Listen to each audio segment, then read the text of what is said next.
Salam, hörmətli abituriyentlər, hər birinizi xoş gördük. Biz sizinlə yenə yalnız bir gün deyil, hər gün istəsən mümkün olar adlı sınavımızın izahını baxacağıq. Deməli, başlayaq birinci sualımızdan. Birinci sualımızda bizə qrafik təsvir 10/20 düym ölçüdə minimum 4 dpi ilə skan edilmişdir. Qrafik təsvir high-color rejiminin rəngləri ilə kodlaşdırıldığını bilərək, yaddaşda neçə megabayt yer tutduğunu bizdən istəyir. Deməli, biz düyüm, DPI və scan dediyi üçün biz burada onu vuraq küstü 10-a, 20-ni vuraq küstü 10-a və high-color biz 16, yəni küstü 4 olduğunu bilirik. Rəng çalarını və yaddaşda neçə megabayt yer tutur. Biz bunu əlbəttə ki, bitdi megabayta gətirmək üçün deməli 10 vurulsun 20 vuraq 2/24 və bitdən megabayta keçəndə 2/23-ə bölür və bərabərdir. İxtisar gedəndə burada qalır 2/1, yəni 10 vurulsun 20 200 və 200 də burada 2/1 2-yə vuranda və bizim burada cavabımız A variantı 400 olmuş olur. Aha, keçək növbəti sualımıza. İkinci sualımıza baxaq. Kvadrat formalı qrafik təsvir 256 dpi ilə skan edilərək RGB rəng modeli ilə rənglənmişdir və yaddaşı 150 megabit olduğunu bilərək qrafik təsvirin bir tərəfinin uzunluğunu santimetrlə hesablanmağımızı istəyir. Aha, baxaq. Kvadrat formalı dediyi üçün, əlbəttə ki, kvadrat formalı dediyi üçün biz A vurulsun küstü 8 dpi ilə skan edildiyi üçün və yenidən biz kvadratın bir tərəfi A-sı, digər tərəfi A-dır, vurulsun 2/8 və RGB dediyi üçün biz bunu 24 bitə vura bilərik və yaddaşda 150 megabit olduğunu, bizə həcmi verdiyini görürük. Və burada A-nı aya vuranda A-nın kvadratı vurulsun 2/16 vurulsun 24 bərabərdir. 150 megabitdən biz keçməliyik megabayta. Üzr istəyirəm, bitə. Biz bunun üçün bunu 150 megabitdən bitə keçmək üçün, daha doğrusu bitə keçmək üçün 2/20-yə vururuq və burada da A-nın kvadratı deməli 2/, burada 24 bit, 24 bitdir bu. 2/16 vurulsun 24 kimi yaza bilərik. Buradan da biz ixtisar aparısı yox, qalır 100. Burada da A-nın kvadratı bərabərdir 100. A da bərabərdir 100-dən çıxır 10 düym. Aha. Biz 10 düymü tapmış olduq. Bizim santimetrlə. Kvadratın bir tərəfinin uzunluğunu santimetrlə hesablanmağımızı istəyir. Deməli, biz burada bir düym, biz əzbər olaraq bilirik ki, bir düym 2,54 santimetrdirsə, bəs 10 düymümüz neçə santimetrdir? Buradan da biz x bərabərdir 2,54-ü 10-a vurub, biz 25,4-ü almış olaq. Burada da bizim düzgün variantımız A variantı olmuş olur. Aha, keçək ikinci sualımıza. Monitorun hər düymə düşən piksel sayı 50 piksel və monitorun şaqili və üfüqi ölçüsü olaraq 76,2 vurulsun 101,6 santimetr olarsa, monitorun diagonalı üzrə neçə piksel yerləşər? Aha, baxaq. Burada biz santimetrləri əlbəttə ki, düymə gətirməliyik. Mütləq şəkildə biz bilirik ki, bir düymümüz 2,54 santimetrdirsə, bəs neçə düymümüz 76,2 santimetrdir. Buradan da x bərabərdir X bərabərdir 76'dan 10'da 2'ni böləcək 2 tam %54'e və buradan 30 düyüm almış olacaq. İkinci santimetrimizi biz düyümə gətirməliyik. Yenə də bir düyümün 2 tam %54 santimetrdirsə, bəs neçə düyümün 101 tam 16 santimetrdir. Buradan da biz düyümün 101 tam 16'nı 2 tam %54'e bölərək biz buradan 40 düyüm olduğunu görmüş olduk. Ama bir tarafın 30, bir tarafın 40 düyüm olduğunu gördük. Biz bunları Pifagor teoremiyle 30'un kvadratı plus 40'ın kvadratı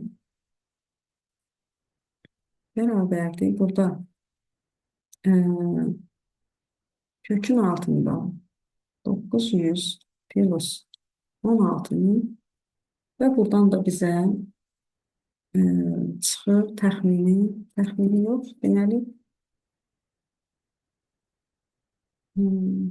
olur 2500 0 965 və bundan da təxmini biz deyə bilərik ki, buradan belə deyim də bir rəqəmi yazacağım, yerimiz məhduddur. Buradan 50 düyüm çıxmış olur kökdən. 50 bəli. 50 düyüm çıxmış olur. Deməli bizdə burada verib 50 piksel. Bir düyümün buradan yaza bilərəm. Bir düyümün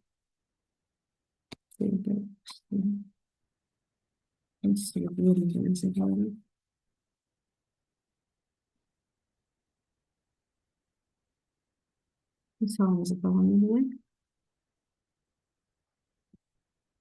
Bir düyümün bak buna əsasən 50 pikseldirsə 50 pikseldirsə bəs 50 düyümün, axı biz 50 düyüm tapdıq. 50 düyümün neçə pikseldir? İkisi də bərabərdir. Biz 50'ni 50'yə vuraraq 50 vur 50 bərabərdir 2500. A variantının 60 oldu.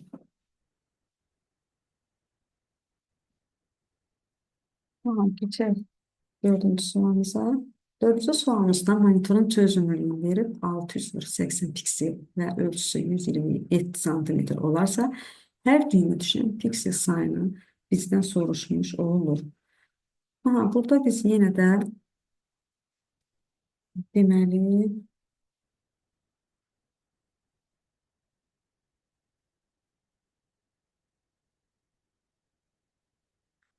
biz birinci santimetri piksele getirək.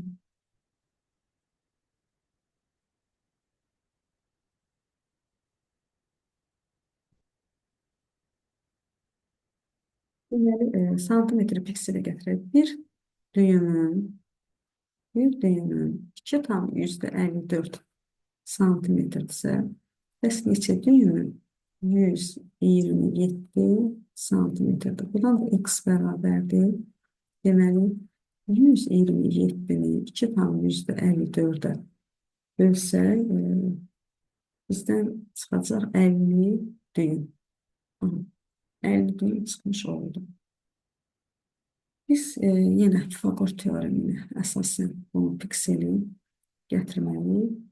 600 kvadratı plus 800'ün kvadratı bərabərdir c'nin kvadratı. Buradan da kök bizdən çıxacaq 1000. Özünüz də eləyib görə bilərsiniz ki, 1000 çıxır. Və mən 50 düyümü, bax buna əsasən 50 düyüm, bunu əlbəttə biz piksel aldıq. 50 düyüm 1000 pikseldirsə, çünki bizdən piksel sayını soruşur. Bəs bir düyümün neçə pikseldir? Və buna əsasən də x bərabərdir. Biz 1000'i 50'ye bölərək buradan 20 piksel olduğunu görmüş olarıq. Burada da düzgün variantımız bizim Y variantı olmuş oldu. Geçək 5-ci sualımıza. Monitörün çözünürlüyü 40 vurulsun 30 piksel və diagonal ölçüsü 10 düym varsa, monitörün bir düymə düşən piksel sayını bizdən soruşur. Deməli, burada biz yenə Fagor teoremine gəlməliyik. 40'ın kvadratı plus 30'un kvadratı bərabərdir. Kökün altında 16.000 plus 900. Buradan da çıxıb 2500 və buradan da 50 düym, 50 piksel olduğunu görürük. Və mənim bura 10 düym verir. Əgər 10 düymün 50 pikseldirsə, 50 pikseldirsə, bəs bir düymün neçə pikseldir? Buradan biz x bərabərdir 50'ni 10'a bölərək və 5 piksel olduğunu görmüş olduq. Burada da düzgün variantımız bizim C variantı olmuş oldu. Geçək 6-cı sualımıza. Bu da bakılır. Sual nümunələrindən biridir. Əli ilə televizor almaq istəyir. Divarın ölçüsü 120'ni 50'ye ölçüsündədir. 50 divar üçün ən böyük hansı böyüklük televizor ala bilər?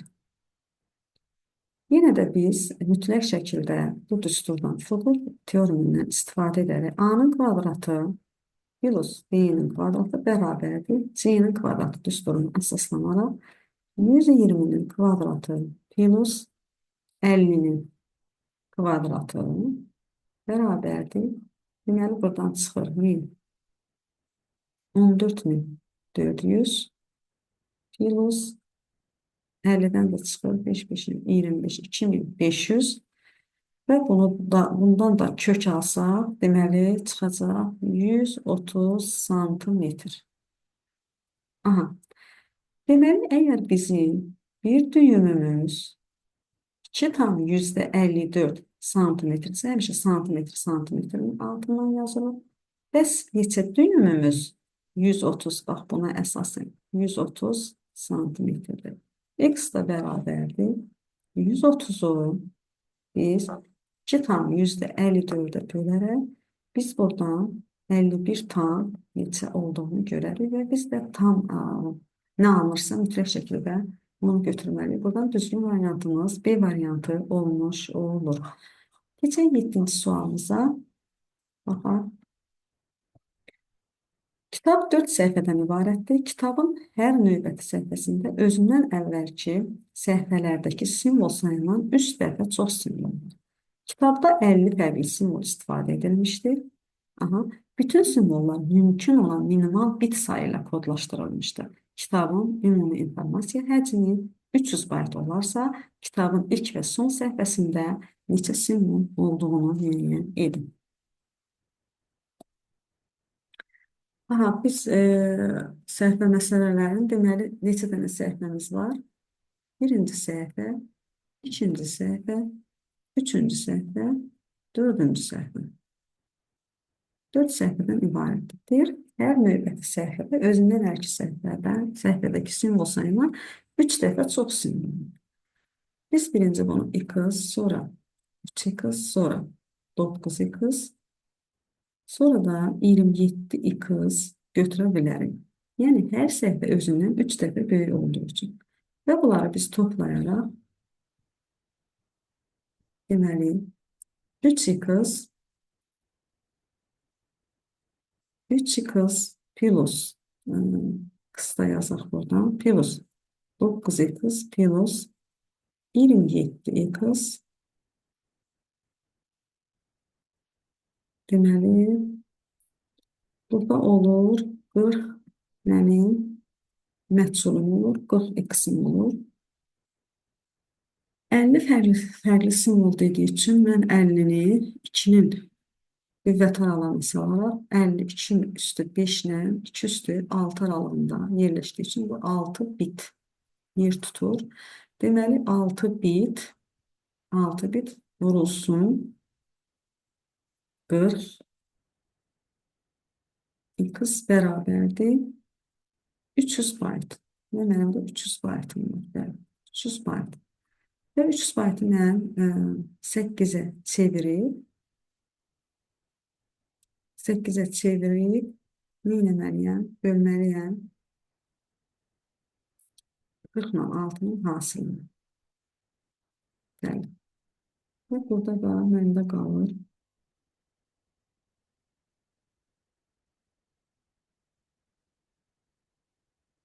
Bəli. Burada vurub ixtisar aparsaq 10 olmuşum, görmüş olarsınız.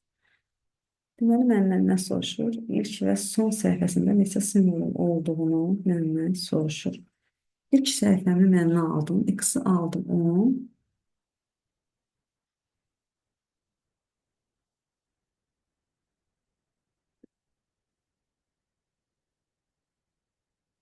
Bəli, bizim elə 10 cavabımız 10 olmuş oldu. Keçən növbəti sualımıza. Sənədin ilk və son səhifəsində qrafik faylı var. Hər bir səhifədə olan qrafik fayl 16 kilobayt yaddaş əhatə edir. Sənəd 130 səhifədən ibarətdir. Qalan səhifələrin hər birində 1024 simvoldan ibarət Unicode sistemində kodlaşdırılmış mətin faylı var. Sənədin ümumi həcmi hesablayın.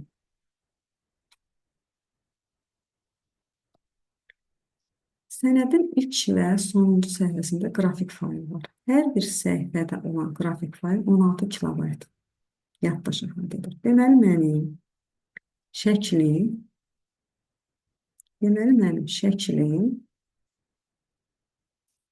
2 dənə səhifəm var. Hərəsində 16 kilobayt, yəni 32 kilobayt mənim şəklim var. Aha, mən şəkli tapdım. İndi isə mətni tapmalıyam. Bəli, mətni tapmalıyam. Mətin 130 səhifədən ibarətdir. Sənəd 130 səhifədən ibarətdir. 130-un ikisi şəklə gedərsə, yerdə qalır 2 üstü 7, yəni 128 vurulsun. 2 üstü 10, 1024 simvoldan ibarətdir. Və Unicode sistemi ilə kodlaşdırıldığı üçün mən 2 vururam. Və baytdan kilobayta keçmək üçün 2 üstü 10'a bölürəm. Bu 2 üstü 10'dan gedir. Burada qalır 2 üstü 8, yəni 256 kilobayt. Mənim şəklim 32 kilobayt, mətnim 256 kilobayt. Mən 256'nın üstünə 32'ni gəlsəm və buradan 288 həcmin olduğunu bilərəm. Burada düzgün olmantımız C variantı olmuş olur. Növbəti sualımıza baxaq. 500 müxtəlif simvoldan ibarət mətin mümkün ən kiçik əlifba ilə kodlaşdırılmışdır. Bu əlifba ilə yazılmış 2000 simvoldan ibarət mətin informasiyası 32 simvol əlifbada yazılırsa, onun informasiya tutumu neçə bit azalır? Aha, deməli, mənim əvvəl 5000 müxtəlif simvol deyirsə, mən 5000 yerləşib 2 üstü 12 ilə 2 üstü 13 arasında. Deməli, mən buradan 13 bit olduğunu görürəm. Mən 200 simvoldan ibarət mətin informasiyası 32 simvol əlifbada yazılarsa,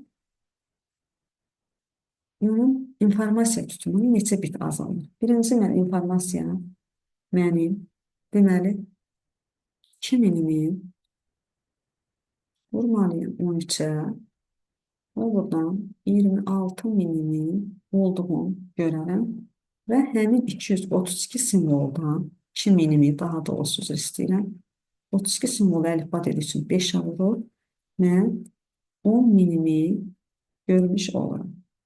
Və mənim neçə bit azaldığını soruşduğu üçün 26.000'dən 10 milyon çıxır. Və buradan 16 min olduğunu görelim. Burada da düzgün variantımız bizim olur.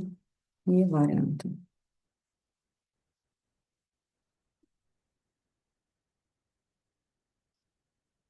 Növbəti sualımıza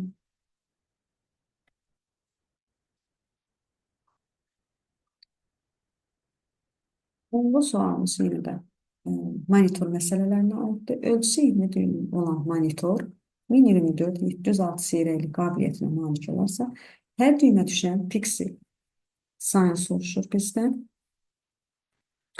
Güman edirəm imtahana belə böyük. Yenə də Pifaqor teoremi ilə A-nın kvadratı plus B-nin kvadratı bərabər C-nin kvadratı düsturuna əsaslanaraq hesablamamızı aparacaq. Düşünürəm ki, imtahana belə bir uzun, böyük rəqəmlər düşməz, amma yenə də həll etməyə məcburuq. Aha. Baxaq biz, deməli biz birinci seriyəli qabiliyyətinə düşən düyümü tapaq.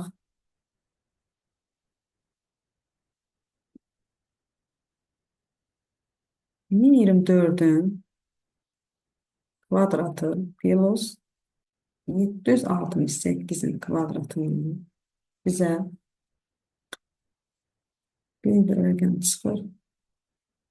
1024 kvadrat plus 768'in kvadratı. Deməli burada çıxır. 104 min 1 milyon 48 min 576. 576. Aha. Ve bundan da kök çıxır. 1280 piksel. Aha. Deməli, 1280 pikselde biz 20 düğümü bölsük. 1280 pikselde 20 düğümü bölsük. Buradan 64 olduğunu görelim. Düzgün variantımız olur. C variantı. Geçelim 11. sualımıza.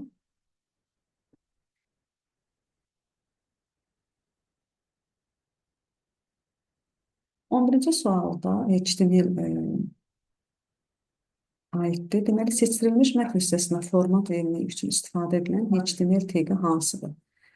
Story qalın yazmadır, image şəklidir, P arsasıdır, title başlıq əlavə edilir. Burada bizim düzgün variantımız bir variantı olmuş olur. Geçelim növbəti sualımıza. Növbəti sualda müəyyən bir n əsaslı say sistemində x eksi 8 üstəgəlsin 4, 3, x9 bərabərdir, y0, 4 bərabərliyi verilmişdir. X və y n əsaslı say sisteminin fərqli rəqəmləridir. X n'inci say sistemini müəyyən edərək ümumi say sistemində ifadə etdiyimizi istəyir. Deməli, biz x8 plus 4, 3, x9'lukta 9 hesablayarak y 0, 4'ü alır. Bu en əsaslı olduğu için biz bilmirik bu hansı say sistemində. Biz birinci burada hansı say sistemində olduğunu tapıb sonra hesablamamızı apara bilərik. Deməli bu 4 alır. 8'den 9 gəlib 4 alır. Ne iş görür? Neyini? Hansı say sistemində hesablayıb ki, burada 4 alır. Deməli 8'in üstünə 9 gəlib eləyib 17. Eləmir. 17'dən nə çıxıb? 17'dən çıxıb 13'ü 4 alıb. Deməli içində bir dənə 13 var. Yani bir dənə 13'ümüz var və burada 4'ü yazıb bir yadımda. 4'ü yazıb bir yadımda. Deməli biz bunu tapdıq. Əsasını bu hansı say sistemindədir? 13'lü say sistemindədir. Hardan bildik? 8'inə 9 gəlib və 13'ü çıxıb 4'ü ala bilir. Başqa yolumuz yoxdur. Və bu 13'lü say sistemində olduğunu bilərək biz hansı rəqəmləri toplayaraq burada 0 alır. 13-cü say sistemində necə 0 ala bilər? Deməli, bu 6 imiş. 6 üstünə 6 gəlib 12. Bəli, 12, bir yadımda da 13. Axı, burada bir yadımdaydı. Bir yadımda da 13. 13'dən çıxıb içindəki bir dənə 13'ü 0 yazıb bir yadımda. Bəli, x-i zaten 6 tanmışdıq. 6'ın üstünə 3 gəlib. eləyib 9, bir yadımda da 10. Mən Y-i A kimi qeyd edə bilərəm. Bəli, 6 olduğunu bilirəm. Üstünə 4 gələndə yenə də A olduğunu bildim. Deməli, mən Y-i nə tapdım? Y-i A tapdım. X-i 6 tapdım. Əsasını isə 13 tapdım. İndi mənə deyir ki, buna əsasən onluq sistemində istifadə edin. Deməli, mən Y-i A, mənə deyir ki, Y, X, enliyi tap. A tapdım, A tapdım, 6 tapdım. İndeksində də 13 sistemində olduğunu tapmış oldum. İndi mən bura A6 indeksində 13 bərabər 0, 1, 2. 10 vurulsun 13'ün kvadratı plus 10 vurulsun 13 üstü 1 plus 6 onluq sisteminə keçirdə bilərəm və bunu da keçirdəndə biz 1826 onluq sistemində almış olduğunu görərik. Buradan bizim düzgün variantımız A variantı olmuş olur. Aha, keçək növbəti sualımıza.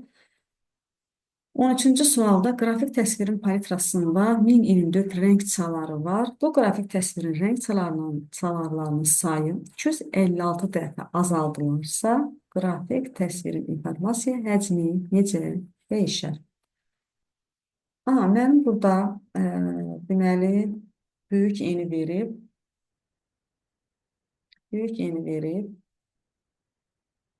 1024. Bunun i'si çıxır 10 bit. Aha.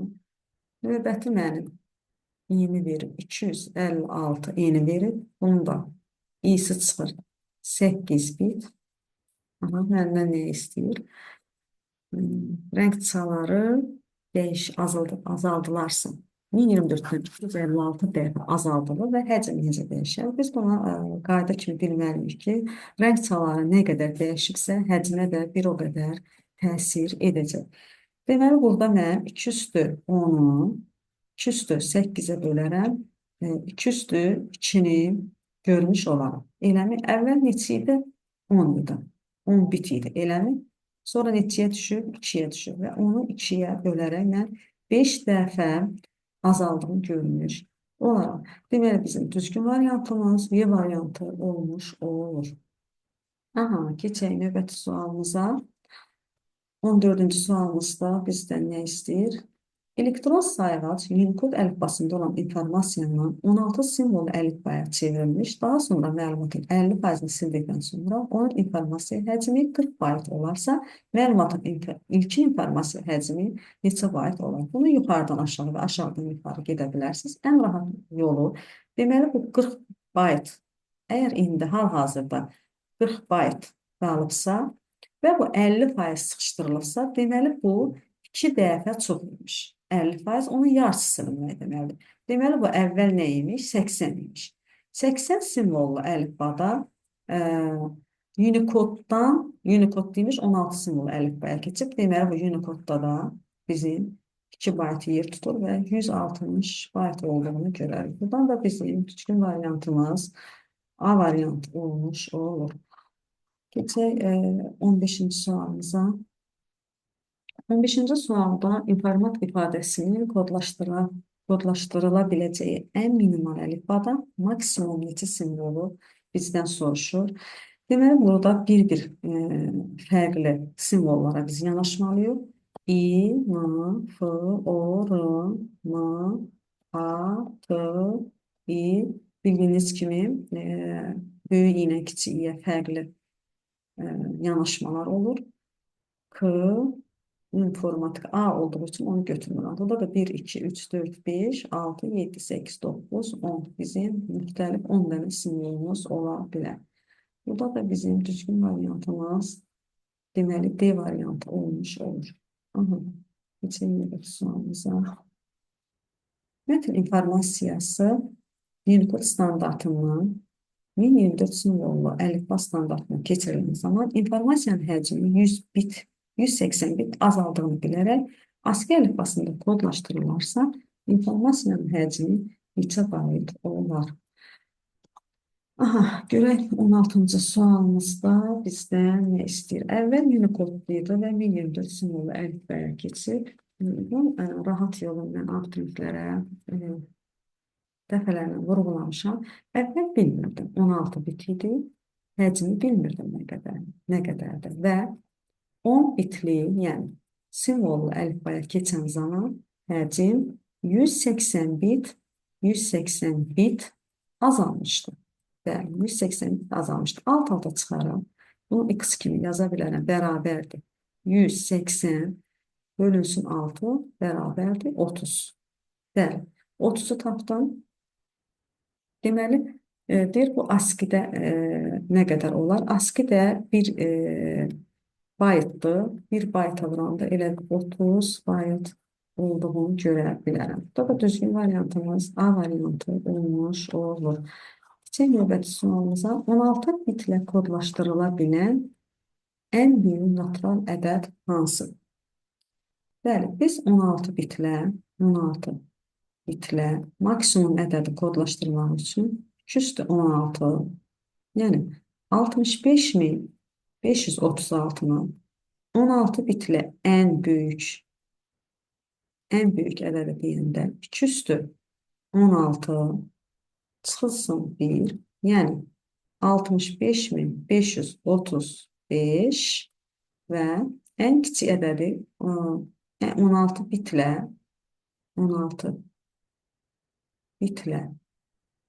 ən kiçik ədəd deyəndə 2/16 üstü çıxıb 1. Bu da deməli 2/15 yəni olduğunu görmüş olar. Deməli bizdə ən böyük ədəd soruşduğu üçün burada düzgün variantımız bizim olur D variantı. Yəni D variantı. Aha, keçək növbəti sualımıza. Rahat sual nümunəsindəndir 19-cu sual. 2,5 kilobaytlıq məlumat 4096 simvoldan ibarətdir. Bu məlumatın yazıldığı əlifbanın gücünü soruşur. Yəni bizdən belə deyim də n vurulsun i bit bərabərdir həcmi soruşur. N-i verib 2/12 vurulsun i bit. I bit bərabərdir həcmi verib 2,5 kilobayt. Buradan biz i biti bərabərdir 2,5-i biz bitə çevirmək üçün 2/13-ə vurub və 2/12-yə böləcək. Burada da qalır deməli İxtisar gedir qalır 2. O da bərabər 2,5-i 2-yə vuranda biz 5 olduğunu görmüş olalım. Deməli, burada bizim düzgün variantımız C variantı olmuş oldu. Aha, keçək növbəti sualımıza. Uyğunluğu müəyyən edin. Aha, şəbəkələrə aid, şəbəkə mövzusuna aid sual nümunəsidir. Telnet, telekonferans, TTP xidməti. Uyğunluğu müəyyən etməliyik. Deməli, baxaq A variantına. Bu xidmət təxminən elektron poçt kimi işləyir, ancaq məlumatı konkret adrestatın poçt kutusuna deyil, ümumi baxış üçün mövzu qrupuna göndərilir. Deməli, bizdə olur telekonferans xidməti 2-yə gedir A və 2-yə gedir A. Aha. Şəbəkədə faylları qəbul etməyə və göndərməyə xidmət edir. 3-ə gedir B. Bu xidmət kompüterimizi başqa bir kompüter terminalına çevirir. Bu da olur bizim 1 də C. Deməli 1C, 2A, 3B. Burada düzgün variant olur B variantı. Yəni B variantı. İşte 21-ci sualımıza. 21-ci sual HTML sənədinə aiddir. Bir HTML səhifəsində arxa fonun rənginin sarı rəngdə olması üçün hansı tagdən istifadə olunur? Biz şəkil əlavə etmək üçün background götürürdük. Arxa fonusunu hcolordur. Burada düzgün variantımız B variantı olmuş olur. Aşağıdakı verilmiş HTML tagləri hansı formada cədvəli web səhifədə əks etdirəcək. Aha, cədvəl verib bizə byte uzunluğun 100, enində 100-ə 100 verib və biz burada sətir və sütunların sayını müəyyən etməliyik. Biz buradan göründüyü kimi 1, 2, 3. 3 dənə bizim nəyimiz var? Sətir. Bəli, 3 dənə sətrimiz var. Hardan bildik? T retiqindən. T retiqindən. Sütunumuzun da 1, 2, 3 olduğunu gördük. Deməli, hardan bildik? T'dir. Sütunları bildik. Deməli, bizim 3-ün 3-ə sətir və sütunumuz olmalıdır. Bu da düzgün variantımız. D variantında olmuş olur. Bəli, D variantında düzgün variant olmuş oldu. Aha, keçək növbəti suala. Deməli,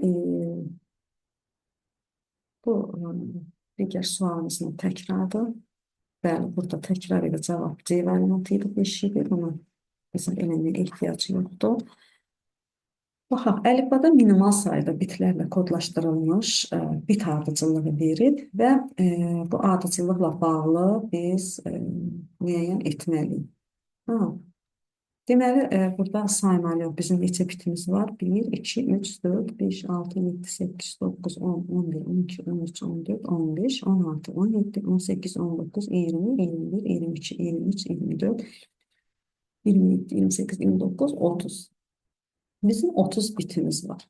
Bəli, 30 bitimiz var. 30 biti 8 simvollu əlifbada kodlaşdırsa, biz 30 biti 8 simvollu kodlaşdırsa,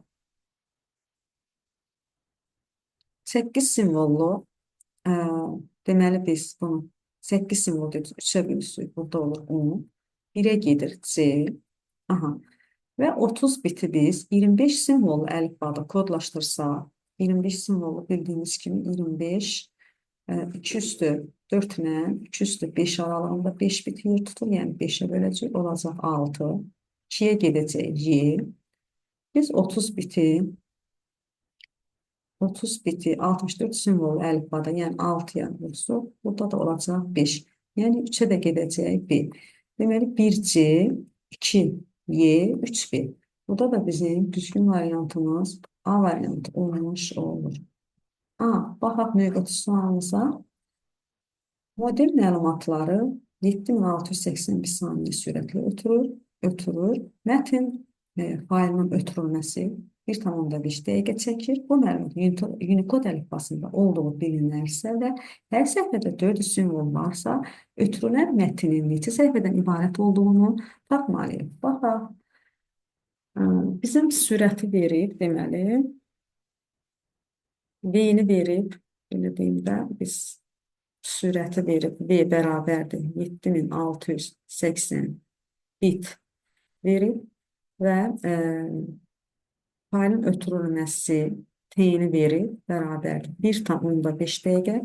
Biz bunu 60-a vuraraq 90 saniyə çevirə bilərik. Bəli, buradan S-i tapsaq, yəni 7680-i 90-a vursaq, biz burada bunu olduğu kimi saxlayaq. Niyə görə?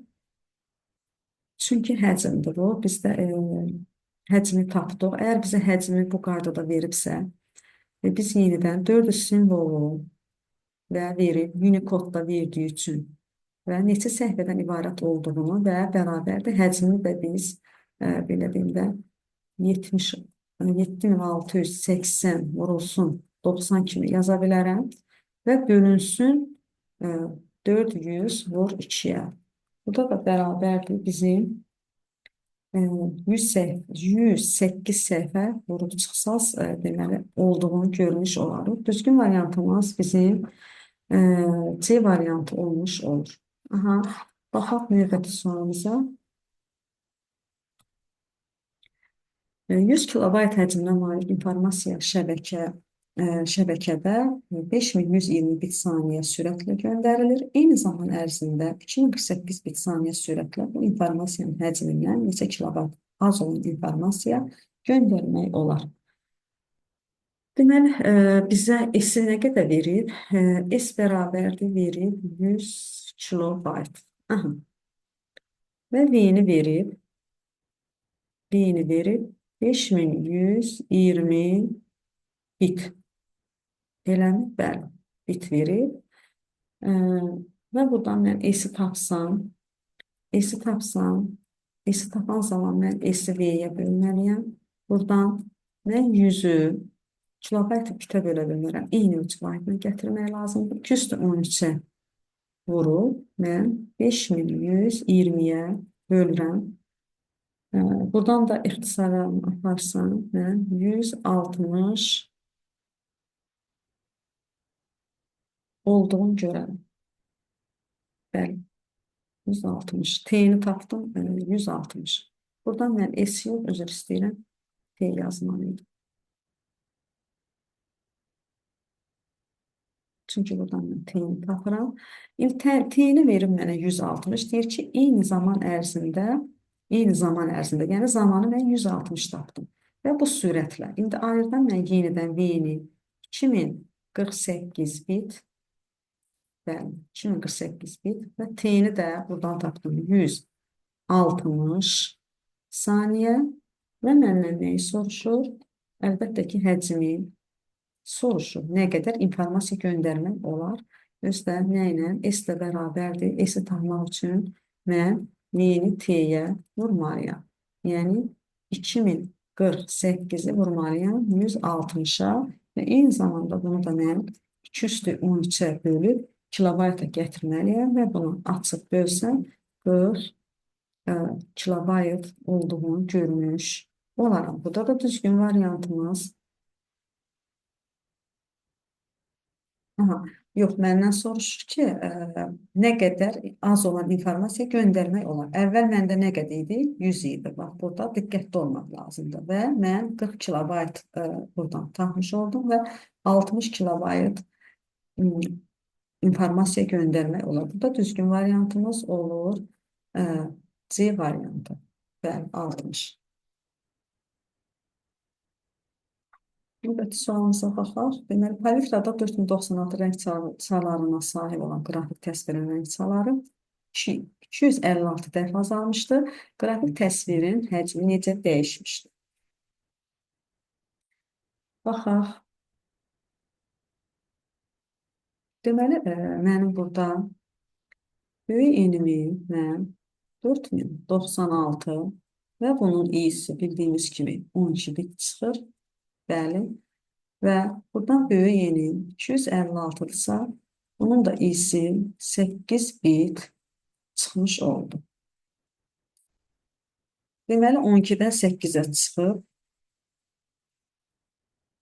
12-dən 8-ə, yəni 2 üstü 12-dən 2 üstü 8-ə çıxıb və 2 üstü mən 4 olduğunu görərəm. Aha, bundan da 4 çıxır. Deməli, əvvəl 12 idi, sonra 4 dəfə azalıb, yenə 3 dəfə informasiya dəyişmişdir. Burada düzgün variantımız olur, C variantı. Bu tipli suallarda diqqətli olmaq lazımdır. Bəli. Aha. Keçək növbəti sualımıza. 28 növbəti sual. Qrafik təsvirin palitrasındakı rəng çalarının 24-ə bərabər idi. Rəng çalarının sayı 64 dəfə azalmış zaman qrafik təsvirin həcmi 12 kilobayt azalmışdır. Qrafik təsvirin piksel sayını müəyyən edin.